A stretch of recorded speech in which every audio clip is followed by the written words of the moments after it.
He rolled up his sleeve, looked at the syringe, and injected himself with the world's deadliest disease.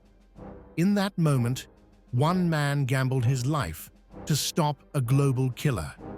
This is the true story of the scientist who became his own experiment. It's the year 1897. The city of Bombay, under British rule, is drowning in fear. The bubonic plague, the same Black Death that once wiped out half of Europe, has returned. Entire neighborhoods are sealed off. Bodies burn in the streets, rats scurry through drains, carrying death in their fleas. Doctors of the British Empire are helpless, but in a small, dimly lit laboratory on the edge of the city, one man believes he can stop it. His name was Waldemar Haffkine, a poor Jewish scientist from Odessa, exiled from his homeland. He wasn't a doctor. He wasn't even officially allowed to treat patients. But he had something far stronger than permission: obsession. Haffkine had already created a successful cholera vaccine, saving thousands across India. But to the British medical elite, he was still just the foreigner with bottles of poison. When he said he could stop the plague, no one believed him. Frustrated and desperate, Haffkine made a decision that would define his life. On the night of January 10th, 1897, he stood alone in his lab. Around him, glass vials, rats in cages, the stench of disinfectant. On his table, a syringe filled with a cloudy liquid.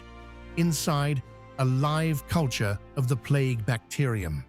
He stared at it for a long time, then quietly whispered to himself, "If I die, at least the world will know I tried."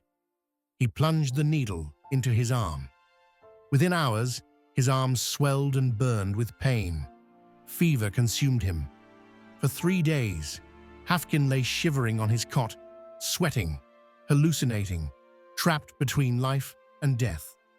His assistants watched in horror, expecting him to die. But then, miraculously, on the 4th day, the fever broke. His pulse steadied. He opened his eyes and whispered, "It works." Weak but alive, Haffkine began vaccinating volunteers. Prisoners, soldiers, factory workers, anyone brave enough to take the risk. One by one, he injected them, and within months, plague deaths dropped wherever his vaccine was used. The news spread like wildfire. The same empire that once mocked him now lined up for his cure. In the next few years, over 6 million doses were administered across India. He became a national hero. They called him the Savior of Bombay. But heroes don't stay heroes for long.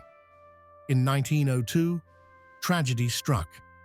In a small village called Mulkawal, 19 people died after taking his vaccine.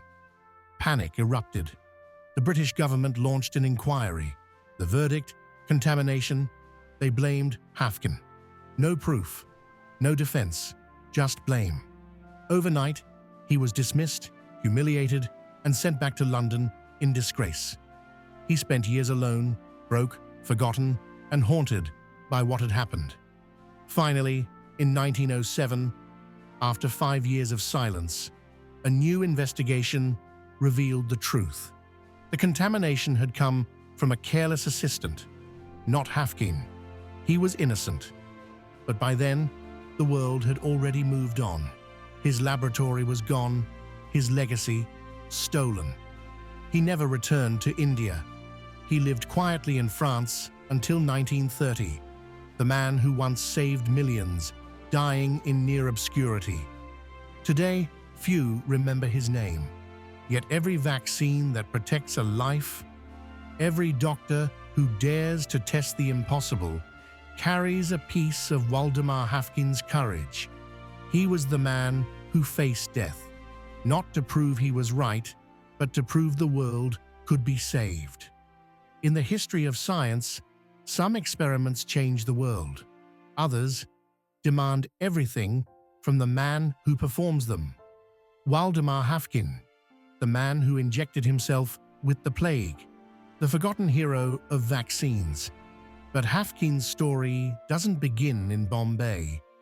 To understand the weight of his decision and the courage behind it, we must travel back decades to the streets of Odessa, where a young, soft-spoken Jewish boy grew up surrounded by violence, poverty, and persecution. Waldemar was brilliant, but brilliance in Odessa meant nothing if you were born Jewish. He was barred from academic positions, mocked by professors, attacked in the streets. One afternoon, a violent mob stormed the university grounds. While others fled, Haffkine stayed behind to protect the library and was beaten nearly to death for it. He survived, but that day changed him. He made a promise to himself: "If I cannot change the world through words, I will change it through science." Years later, that promise carried him to Paris, to the Pasteur Institute, the birthplace of modern microbiology. But even there, he was an outsider, a foreigner, a Jew, a man without degrees or titles. Yet he worked harder than anyone. Late at night, when the labs were empty, he stayed behind, running experiments by candlelight, scribbling notes, dreaming of discoveries that could save millions. His dedication